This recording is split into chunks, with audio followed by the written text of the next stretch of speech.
ఇది మతము కాదు, హిందూ ధర్మం అంటారు. హిందూ మతము కాదు, ఇది ధర్మానికి ఉండేటువంటి పర్యాయముతో పేరు. అట్లాగే సదాకాల సర్వావస్థుల యందు భగవంతుణ్ణి కూడా ఈయన భగవంతుడు అని చెప్పేటువంటి సిద్ధాంతం ఏదైతే ఉందో అది సనాతనము. అందులో వైదిక ప్రక్రియలో దేవాలయాలు ఎట్లాగా నిర్మాణం చేయాలి, ఒక ఆగమ శాస్త్రం అనేటువంటిది ఉంటుంది. అందులో భాగంగా ఇప్పుడు మనము ఒక దేవాలయ నిర్మాణం చేసుకున్న తర్వాత ఆ దేవాలయానికి సంబంధించినటువంటి వ్యవస్థకు ప్రతిష్టాంగంలో భాగంగా ఇప్పుడు జలాధివాసం చేస్తున్నాం.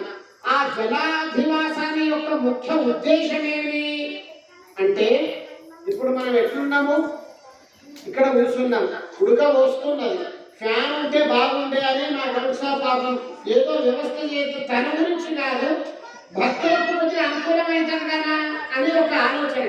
అంటే ఫ్యాన్ వస్తే ఏమైతుంది, కొద్దిగా శరీరానికి సుఖం అనేది వస్తుంది, శాంతి అనేది కలుగుతుంది. ఆ శాంతి కలిగి ఒక సుఖాన్ని కోరుకునేటువంటి శరీరానికి అట్లా వ్యవస్థ ఉంటే, ఆ గాలిని సృష్టించేటువంటి పరమాత్మకు ఇంకా ఎన్ని వ్యవస్థలు ఉండాలి. ఆ వ్యవస్థలో ఒక భాగమైనటువంటి ఈ జలాధివాసము. ఆ శిల్పి ఆ రాయిని కింద వేసి నీళ్ళ వేసి కొట్టి ఒక రూపాన్ని తీసుకొచ్చినప్పుడు అందులో అగ్ని అనేటువంటిది ఉంటుంది. ఆ అగ్ని అనేటువంటిది శాంతంగా చెంది ఆనందంగా ఉండాలి. కావాలి అంటే ఇవాళ మన ఆంజనేయ స్వామి వారిని మంచిగా చూడండి ఎట్లా ఉన్నాడు, అదే ఎల్లుండి చూడండి ఎట్లాగా ఉంటాడు. రూపరేఖాన్ని మారిపోతాయి. స్వామివారి యొక్క ఆ పిండంలో ఉండేటువంటి దివ్య కాంతి ద్వారా మన అందరికీ కూడా అనుగ్రహాన్ని ఇవ్వబోతున్నాడు.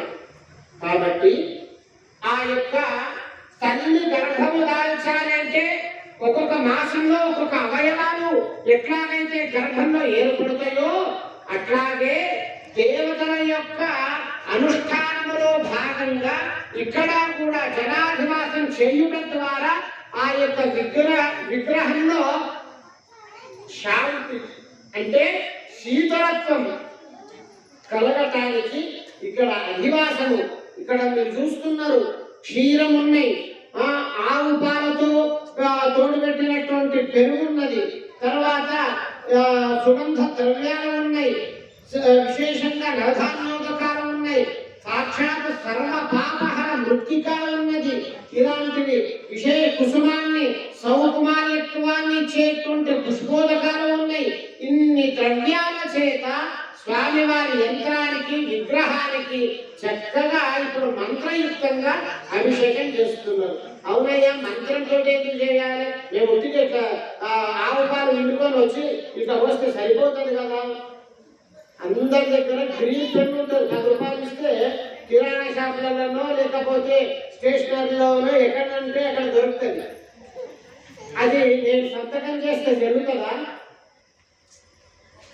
ఆమోదిస్తారా ఎవరన్నా? అయ్యా నీ సంతకం చేస్తాను కానీ ఆమోదించరయ్యా. మరి ఆ ఆమోదన ఎవరు నిలపాలి? ఆ అధికారి చేస్తేనే, గెజిటెడ్ ఆఫీసర్ చేస్తేనే ఆ యొక్క సంతకానికి ఎట్లాగైతే ఒక అధికారము ఒక పవర్ అనేది ఎట్లాగైతే వస్తుందో అట్లాగే ఇక్కడ కూడా ధర్మం ఎట్లా ఉండాలి, కర్తవ్యాలు ఎట్లా, కర్మ అంటే ప్రక్రియ చేసేటువంటి ఫలితనం.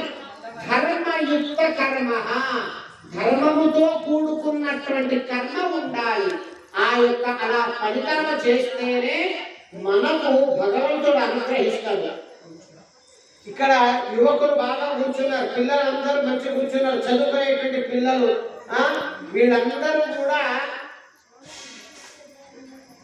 స్కూలు జరిగేటప్పుడేమో సరిగ్గా హోంవర్క్ చేయాలంటేనేమో రేపు చేస్తా ఎల్లుండి చేస్తా అని అంటారు. అదే ఎగ్జామ్ మూమెంట్ వచ్చినప్పుడు పుస్తకాలు పట్టుకొని కూర్చుంటారు. మా దేవస్థానం దగ్గరకు వచ్చినప్పుడు హాల్ టికెట్లు పెన్ను తీసుకుని వచ్చి దేవుడి ముందర పెట్టి ఇవ్వండి అయ్యా మంచిగా పాస్ కావాలి అంటారు. యుద్ధానికి వచ్చినప్పుడు ఆయుధం మర్చిపోయినట్టుగా యుద్ధం ఉంటది. ఆ యుద్ధానికి ఆయుధం తీసుకొని పోవాలి. ఎగ్జామ్ అనేటువంటిది ఉంటుంది, ముందుగా చదువుకోడు. ఎగ్జామ్ వచ్చినప్పుడు పుస్తకాలు పెట్టుకుంటే ఆ యొక్క మస్తిష్కంలో ఆ బుద్ధిలో కూడా చదువుకున్నది అంత త్వరగా ఎక్కుతుందా? ఎక్కదు కదా. టెన్షన్ తప్ప టెన్షన్ ఎక్కుతుంది కానీ టెక్నాలజీ ఎక్కదు. కాబట్టి మనం ఏం చెయ్యాలి? ముందుగానే ఎలా చేసుకుంటే బాగుంటుంది, నేను ఎట్లా చదువుకోవాలి అనేటువంటి ప్రక్రియ, ఆ ప్రకారంగానే ముందుగానే ఈ యొక్క విగ్రహాలకు ఈ యొక్క ప్రక్రియల ద్వారా కార్యక్రమం చేయటం ద్వారా యంత్రానికి ఒక శక్తి అనేది వస్తుంది. ఆ శక్తి వస్తేనే అన్ని విధాలుగా శ్రేయస్సు. అందరూ చెప్పండి ఓం. ఒక్కసారి చేతులు జోడించి గజానన భగవాన్